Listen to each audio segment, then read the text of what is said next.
everyone. Thank you for tuning in to Pilot Savvy Tech Tuesday. In this episode, we're going to test and check all the switches to make sure that none were affected by the update that we did to a USB hub last week.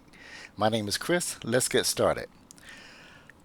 So, if you watched the last week's Tech Tuesday, we came up with the permanent fix there of the intermittent, well, hopefully permanent fix of the intermittent USB issues we had.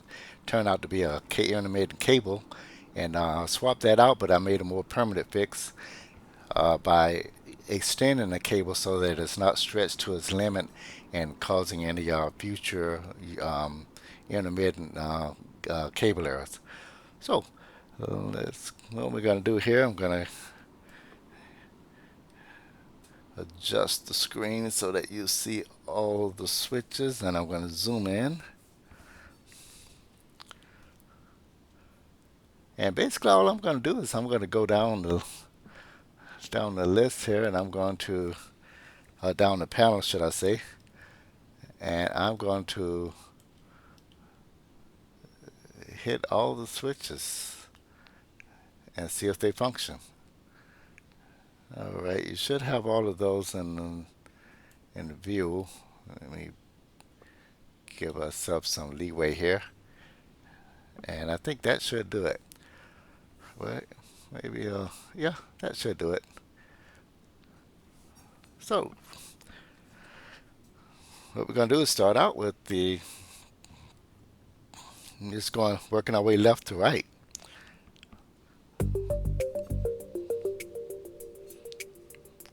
So starting out in the upper left hand corner of the panel, there's some de-ice equipment. So looking at it on the screen, I press it and I see a response. And down below that's the max switch that I hit. And then I have below that, now this one, yep, there was always a question. So I'll make a note that the high norms and off position switch right below that is not working. That's going to be this switch here. So those are not working. Then there's this alternate to the right of that. Tap it here. So I physically have that switch, and I'm gonna have to lift that vertically, and you should see what I'm doing here. Throwing that switch, and that works. Turning it off. Close it here, but it's not an automated process that actually closes the virtual one. I may be able to find that somewhere, but currently I don't need it. Then next is going to be the windshield, and that's disconnected, so I'll make a note of that. And then you have the ice light.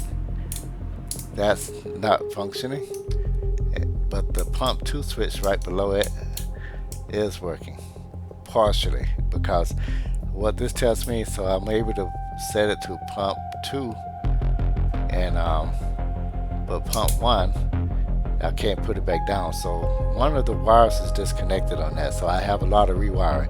Good news is that the good news is that I don't use these. I'm going to. I have to find out why. I'll need to set aside some time to read up on them, what they do. They're de-ice switches. So now we're going down to the fade and get a better view here.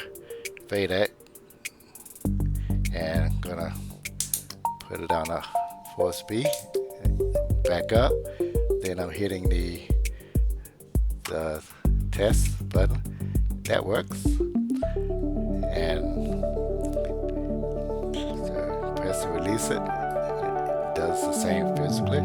Then go down to the alternator. Alternator A. Alternator 1. On, off. Alternator 2. On, off. They work. Now that de-ice, the prop de-ice, right below it, I've never been able to get that one to work, so I didn't even include one here. I have a spot for it if I need to. It's just to the left of the fuel transfer. Now, you may have heard me mention on some other videos that I use a washer switch, knob switch. This is actually I ordered it, found it on Amazon, and it's actually made for mode selection on a washer or a dryer. And I found that it works perfectly. You look at this switch and you look at the one, it's kind of similar. It's not as round. You gotta have this part that's round, but it works. So it's off right now, turning it on, and you see that it actually turned on the fuel transfer. So I'm turning it back off. Now we're moving over to the emergency fuel pump, turning that on, and you see that physically it turns it on. And then you see the engine start switch. There's no power onto it, so it's not going to start. But I press it, and that works. So we know that's connected.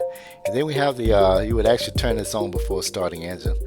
I didn't want it to start or anything. I don't want to start it in this video. We don't need to start the engine in this video. So this is the engine master. I'm turning it on. And you see in the virtual environment, it's actually turning on as well. I'm making myself some room here.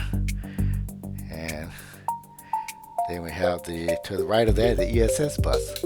Turning that on, it turned on, and it's off, and then I have the electric master turning it on, and you see everything came to life. I'm turning it off, so we know that works. Avionics master, that's in the multifunction display. Here we go, that's on, and I'm turning it off. And then the P-dot heat to the right of that is turning that on. And what we got here? Okay, so that's disconnected. So that needs to be tended to. Then we have the stall test gear, the stall test and the gear test. See if those are connected. Okay, right. Oh, you know what? I wonder. I'm turning this on. I'm backing up to the P-dot heat. I turn on the master switch, and then I'm turning on the electric master. Should not matter because it still should start up. So I'm actually going to hit this P-dot again. No, it's not. Okay, turning that off. That's not the way you want to do it in real life. Turning everything off. So make a note of that. P-dot. Okay. Stall test. Okay, that works. Gear test, that works. Fun part now. The handle should follow. So, handle and gear handle. Ooh, what's going on here? Again, I think this is electrically related. Oh, you know what? TCAS test. No. Pass. That's because we are,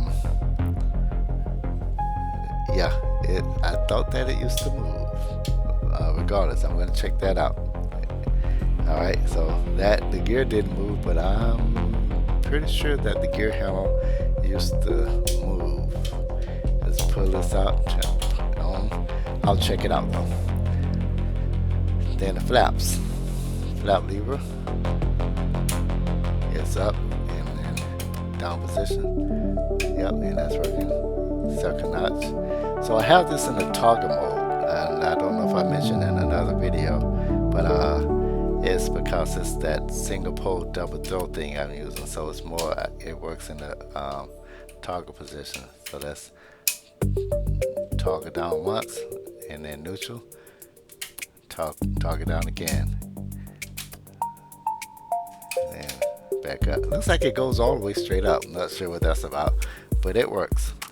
Then I have my my favorite, the oxygen knob. So I'm gonna see if I can get up here.